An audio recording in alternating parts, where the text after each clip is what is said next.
I'm Mitchell. Welcome to another video in the RSP education series. What if flipping a switch was the difference between a safe shutdown and a catastrophic failure?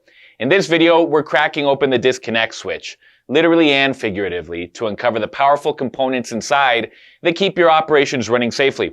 Whether you're on the factory floor or controlling power from a remote location, knowing how these switches work can save time, money, and lives.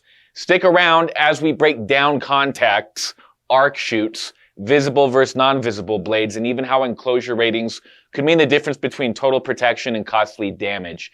If you like this kind of content and want more educational videos, please like and subscribe. Also, this video is for educational purposes only. Consult a professional for your application. RSP Supply is not liable for any misuse of this information. With that said, let's get into it.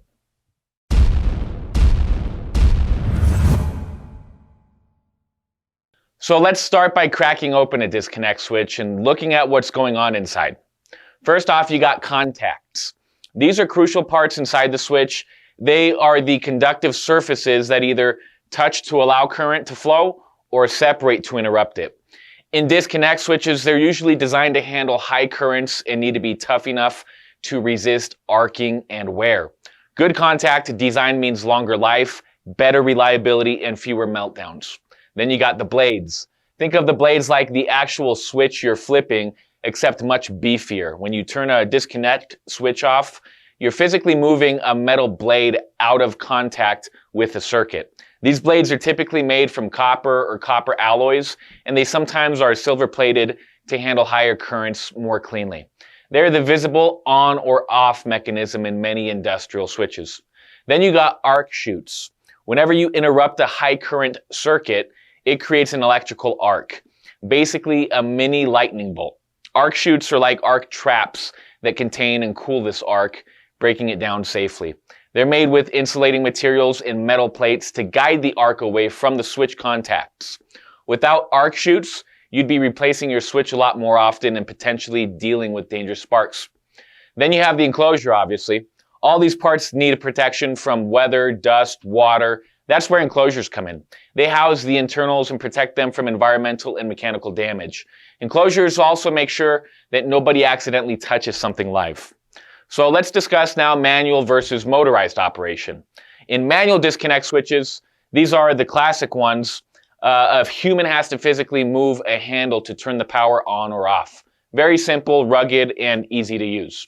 In industrial settings, these are often going to be mounted right near the machine so that it gives operators quick access to kill power during maintenance or emergencies. Then you have motorized disconnect switches. Here, the switching action is done by a motor or actuator. Why? Automation. In systems where manual access just isn't practical, like remote substations or automated production lines, motorized switches allow for remote control. They're also used in safety interlock systems where disconnecting power needs to happen automatically. And that's a wrap on the basics of the inner workings and classifications of disconnect switches. You've now got a solid understanding of what's happening inside, from heavy-duty contacts and arc trapping chutes to the difference between motorized and manual switches. You also know how to choose the right enclosure material and rating to match your environment. Remember, whether it's safety, compliance, remote control, or durability, every part of a disconnect switch plays a critical role. For a full line of disconnect switches and hundreds of thousands of other industrial automation products, go to our website. That's rspsupply.com, the internet's top source for industrial hardware.